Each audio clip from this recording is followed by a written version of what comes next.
Hey Perspective, it's me again. I'm still on the road, and it's driving me nuts. But, I was thinking, I'll tell you about one of my ideas.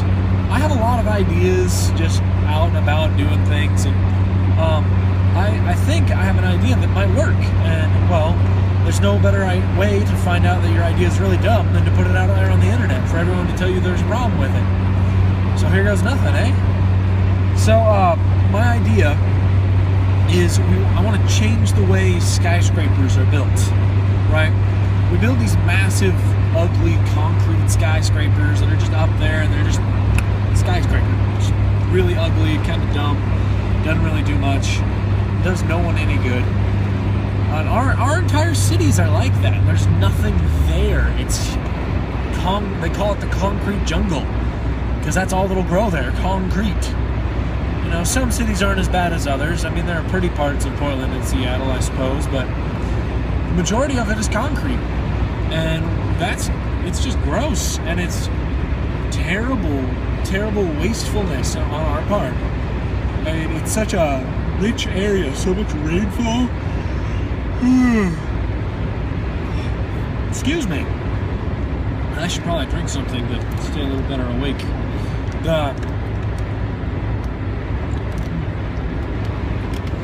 I'm not sponsored by Gatorade. I just like their drink. Anyway, so my idea is this. Build these skyscrapers, but on the sides of them put planter boxes. Okay? Now this is going to sound a little crazy, but stick with me for a minute. Now, if they built these ginormous plant boxes, right? And in these planter boxes, they planted trees, right? I'm not talking like redwood trees. I'm talking like, small, maybe some poplars. Poplars are really annoying though, because they make a big mess. Maybe put some pine trees in there. They'd have to be some pretty solid planter boxes. I'm not gonna lie, it would need to be built into the structure of the building from the beginning. It's not something you can just slap on the side of stuff. But build some planter boxes, and make the planter boxes maybe a floor thick. Like big ol' hunkin' planter boxes, and make the planter boxes just massive boxes, and then fill them with really fertile soil and put trees in them. And then you've got trees growing off the side of your skyscraper. Now this would do several things. First off, it would very easily improve air quality. Now a lot of cities have just nasty smelling air, and that's because there's so much pollution from so many people. And trees just kind of, they use carbon dioxide, which is one of our main outputs. So they use carbon all the time, and they put out clean air for free. I mean, go watch the what was it called? The Lorax. Go watch the Lorax. They explain photosynthesis, not very well, but a little bit. Anyway, so they produce free clean air, and all you have to do is have a giant planter box on the side of your building. And then you've got trees growing up there, and they're like, hey, look at those trees, that's pretty cool, they're on the side of a skyscraper. And then you've got trees growing on your skyscraper, and they grow up, and so maybe every 10 or 20 floors you have another planter box. So if your building's 50 stories tall, you start 10 stories up, you have 2 tiers of trees, and maybe a couple more on top of your building. And it'll be cool, and it'll help us hide from the Russians. Not particularly well or effectively, maybe a little bit.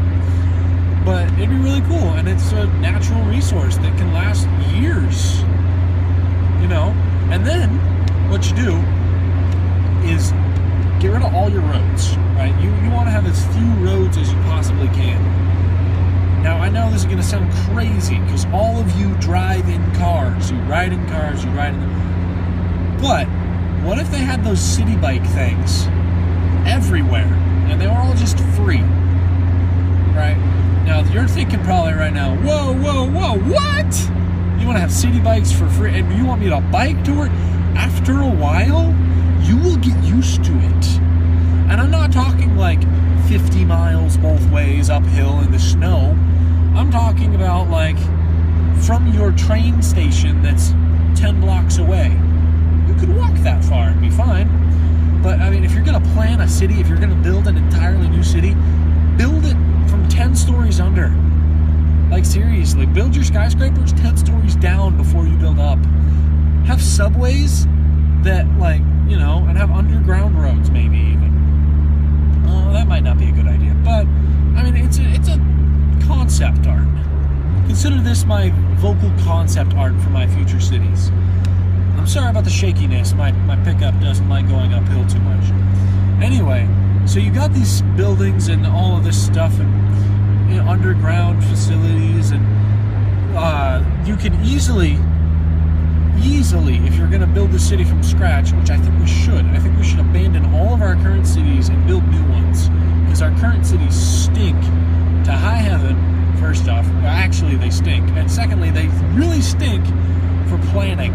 Like, all of these buildings and cities and stuff, they used to be like a fort in the woods to keep the Indians out, right? The Indians were like, hey, look at those white people, we should shoot them. And the white people were like, hey, look at those Indians, we should shoot them. And then they figured out that, hey, if we put a wall up, maybe we won't get shot today. And then they just went from there, and everything just kind of just happened. You know, and you can't retrofit everything forever. You eventually need to start over. You know, and I know it would take millions and billions of dollars, and it would be super expensive and a pain in everyone's neck. But after it was done, everyone would say thank you. Our future generations would say thank you. I mean, we only get one planet, right? Well, I mean, there are apparently like 500 or so other planets that are in they're Goldilocks planets that are just in the right spot that we could potentially. Those are millions of light years away. We're never going to get there. Not for a very long time. So let's please take care of our planet a little better. And the city that I'm talking about here would be revolutionary. I'm talking about bringing everything together. The latest in mechanics and in technology and architecture and all of this stuff. And the beauty of it is we can easily start something new, right? It would be far better to start something new than to try to improve with what we got. It would cost a lot more and be a lot harder to do in certain aspects. But if you start over, you have a better chance of success. So I'm waiting and I'm listening and I'm paying attention to the world, and I think everyone should be. And everyone should be thinking and trying to come up with ways to make the world better. That's what we're supposed to do. We're supposed to better the world, not make it worse, you know?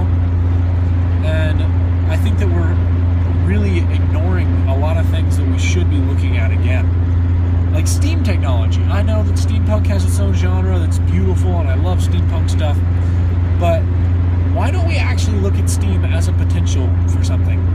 I was talking to my grandfather this last week, and he was telling me about his work at a mill.